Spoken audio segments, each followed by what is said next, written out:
আসসালামু আলাইকুম ভিউয়ার্স, সবাইকে স্বাগত জানাচ্ছি আমার আজকের আয়োজন ক্ষীর কোরমা রেসিপি উপভোগ করার জন্য। চিকন সেমাই নিয়ে নিয়েছি 1 কাপ, এগুলো একটু ভেঙে নিয়েছি। সেই সাথে কাজু বাদাম, কাঠবাদাম, কিশমিশ এবং পেস্তা বাদাম নিয়ে নিয়েছি। 6-7টা করে নিয়েছি সবগুলো।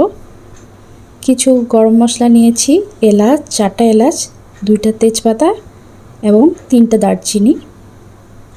আর নিয়েছি মাওয়া 1 টেবিল চামচ, আর খেজুর নিয়েছি 5-6টা, এগুলো আমি কেটে নিয়েছি। 3 টেবিল চামচ দুধ দিয়ে আমি মাওয়াটা সোক করে নেব। তার জন্য আমি প্রথমে মাওয়াটা হাত দিয়ে চেপে ভেঙে নিচ্ছি।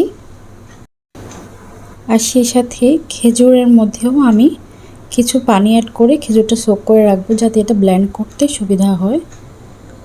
আপনারা খেজুরটা শুকনো খেজুর নিতে পারেন অথবা ভেজা যে খেজুরগুলো থাকে ওগুলোও নিতে পারেন। তো এখন এগুলো আমি দুধ দিয়ে সোক করিয়ে নিচ্ছি।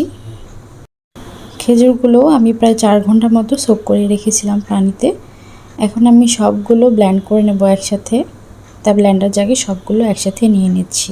বাদামগুলো দিয়ে দিচ্ছি, খেজুরগুলো দিয়ে দিয়েছি।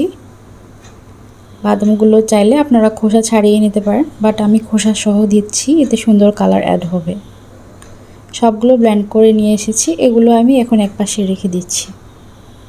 চুলায় আমি 1 লিটার তরল দুধ নিয়ে নিয়েছি।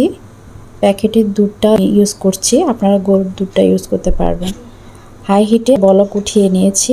এখন আর 5 মিনিট জাল করব, এরপরে আমি এটা চুলা থেকে নামিয়ে ফেলব। 5 মিনিট হয়ে গেছে, এখন আমি এটা একপাশে রেখে দিচ্ছি। অন্য আরেকটা হাঁড়িতে আমি 1 টেবিল চামচ ঘি দিয়ে দিচ্ছি, আর সেই গরম মশলা, এলাচ, দারচিনি, তেজপাতাগুলো দিয়ে দিয়েছি। এখন আমি লো হিটে সেমাইগুলো ভেজে নেব। একটু 5 মিনিট আমি এগুলো ভেজে নেব, একটু কড়া করে ভাজবো। লো হিটে আমি সেমাইগুলো একটু কড়া করে ভেজে নিয়েছি। জাল করা দুধটা আমি এখন সেমাইয়ের মধ্যে সরাসরি দিয়ে দিচ্ছি। চুলার জাল এখন হাইতে রেখে আমি এগুলো কন্টিনিউ নাড়তে থাকবো। এখন আমি এতে সেই যে দুধে মাওয়াটা ভিজিয়ে রেখেছিলাম সেটা দিয়ে দিচ্ছি। সেই সাথে আমি 1/2 কাপ চিনি ইউজ করছি। আপনারা এখানে মিষ্টিটা পছন্দ করলে তাহলে আরও 2 টেবিল চামচ বাড়িয়ে দিতে পারেন।